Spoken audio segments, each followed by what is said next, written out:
overwhelming majority are bothered about the technicality of programming and thus are afraid of starting to learn how to write computer program or to keep going forward in their learning pathway.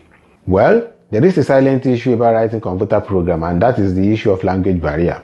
I agree that people can learn and understand how to write computer code if they are taught in the language they are most comfortable with. Therefore, from this moment onward, all of the information that I will be delivering will be in the language that people are more comfortable with.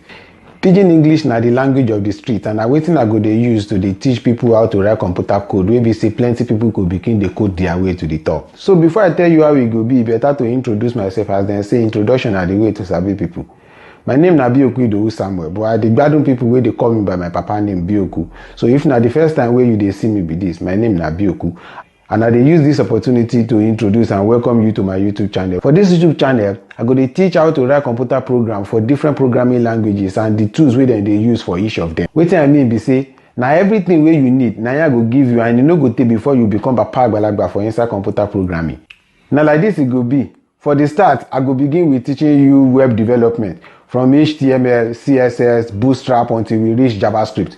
E dey important to highlight say no be only web development we go dey do for inside this YouTube channel.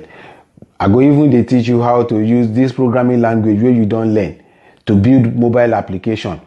So as e be say I go dey share knowledge for inside this YouTube channel, the only thing wey I just need from you be say make you subscribe to the YouTube channel, turn on the notification so that when I drop a new video, you go dey receive the video immediately. Yes. So thank you so much for listening to this introduction. My name is Bioku, and you are welcome to my YouTube channel where you go dey learn how to write computer code for Pidgin English.